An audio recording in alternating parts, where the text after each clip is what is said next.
comments?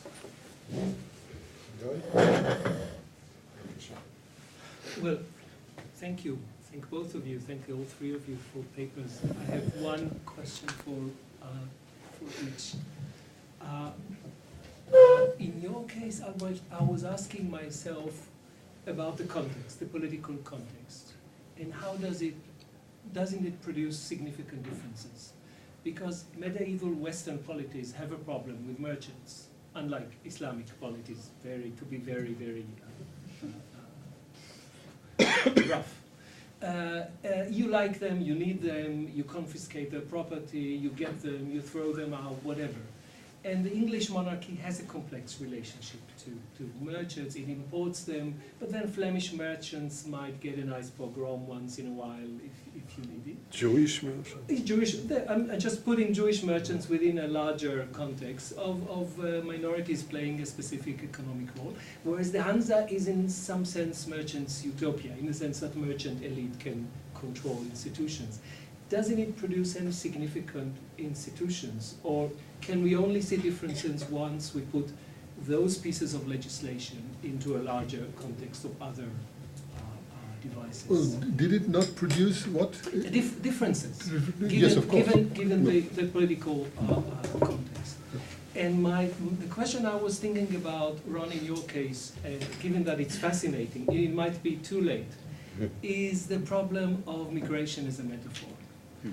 Because it might be too late, but we think with those metaphors. They mean much more than linguistic embellishments. And I'm not sure institutions migrate. I see people migrating. I see Maimonides' brother David on his way back and forth through a commenda sort of arrangement. But institutions do not migrate. They can be adopted, they can be imported, they can be adapted. And aren't we losing a lot of analytic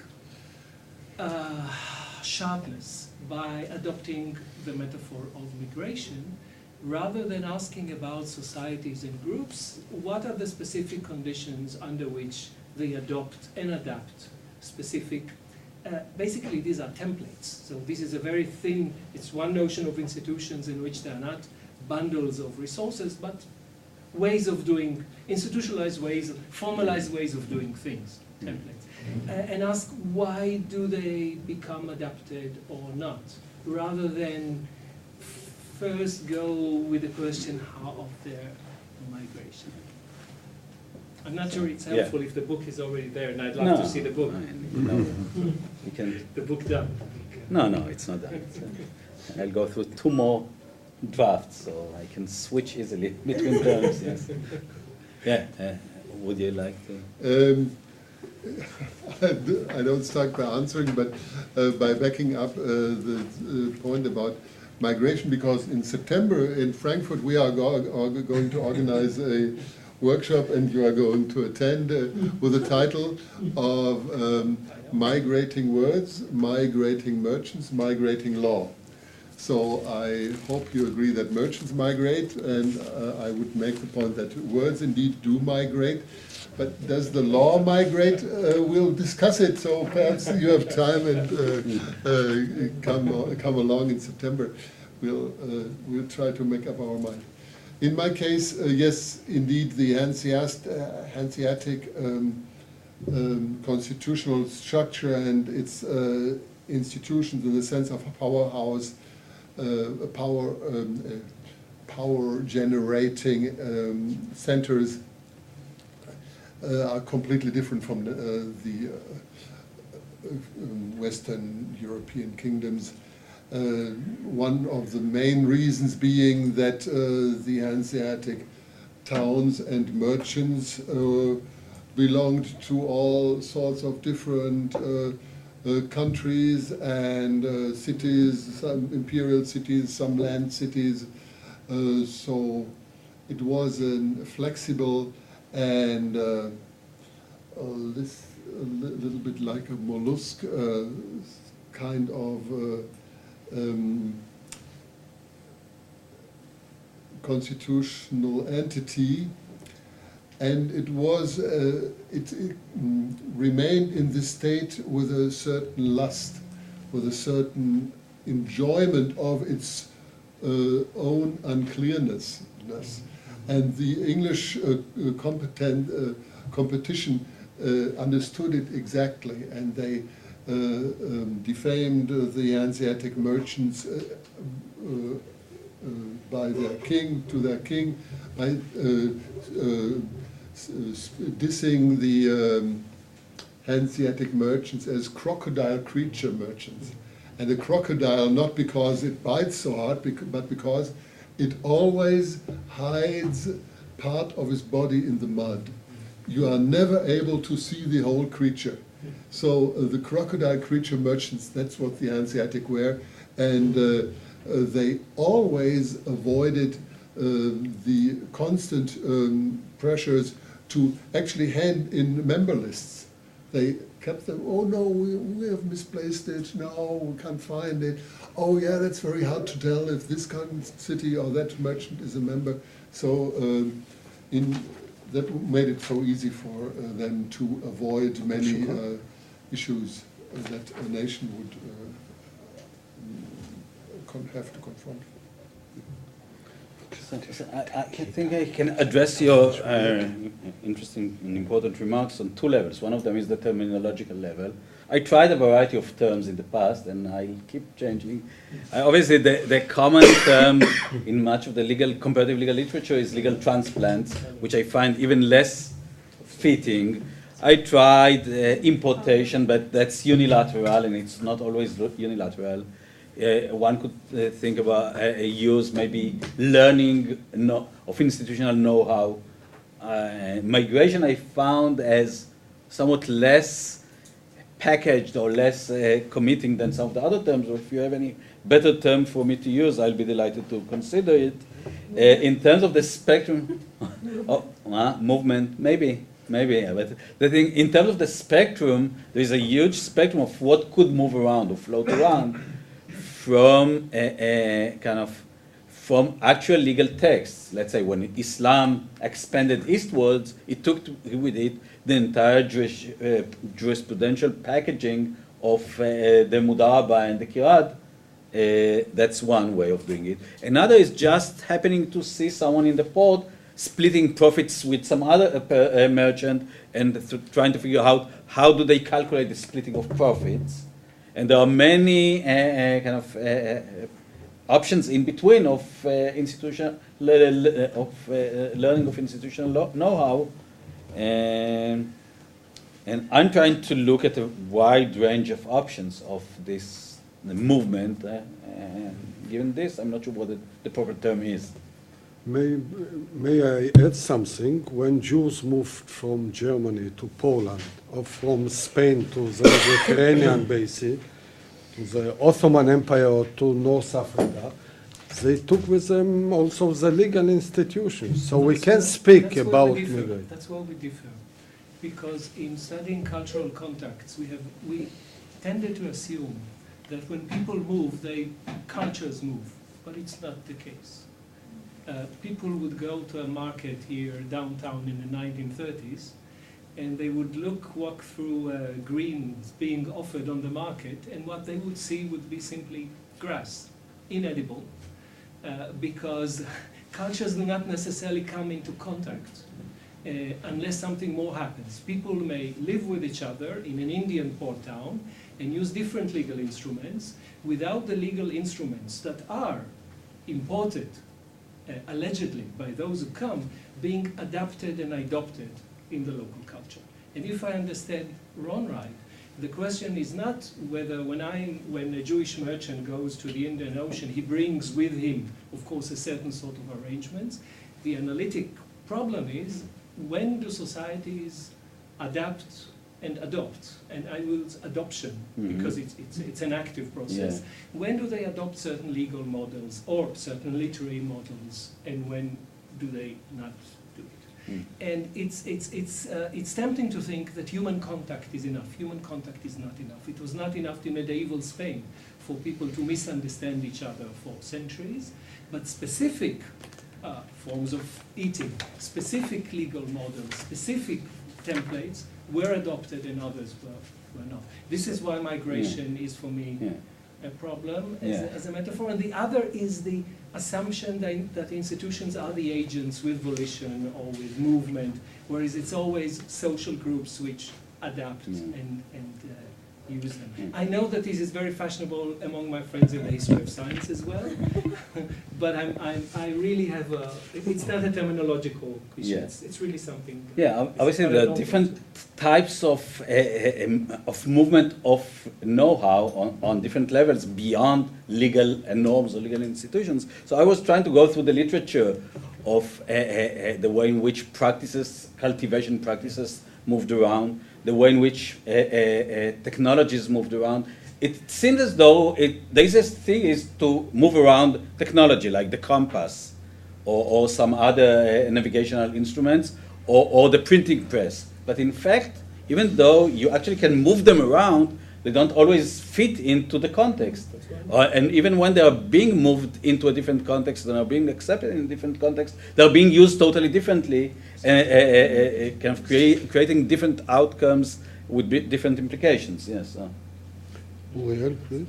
Just a quick comment. I think also some consideration of the different, to my mind at least, social cultures that we are dealing when it comes to the Islamic and, say, environment and Christendom, for instance, at least in the Islamic one. There is really nothing that contrasts perhaps to the common wisdom that was held in, say, up to 2 or 3 decades. There's really nothing that keeps the individual tightly bound to his formal religious community. And law in the Near East under Islamic rule is highly personal. The choice is almost unlimited, and there is and so taking those two givens into consideration, the adaptation of a certain legal institution, as you yourself mentioned in your chapter, should be seen as another means of keeping individuals around a particular hinge. And this can happen on the one hand, and on the other hand, as I suggest to you in our brief exchange, you've read Philip Lieberman's book, you have an argument for the almost absolute contrast, where it is argued there was no integration whatsoever of legal cultures or legal institutions, and the Jews, their only point of reference was their rabbinic text. There is nothing wrong with arguing that, making that argument at the same time, because you could easily see Jews restricting themselves to a very well-defined legal code, because, like I said, freedom was absolute. And so the adaptation of legal institutions and legal arrangements was, in fact, like I tried to argue in my comment, was a surface phenomenon of something that was, of a drama that was taking place in the negotiation of power, of authority between the leadership and its community. Please. I've learned a lot from all 3 presentations, and be it that I have numerous examples now which I can transfer easily into nowadays, because I see a lot of transferable ideas that are in there.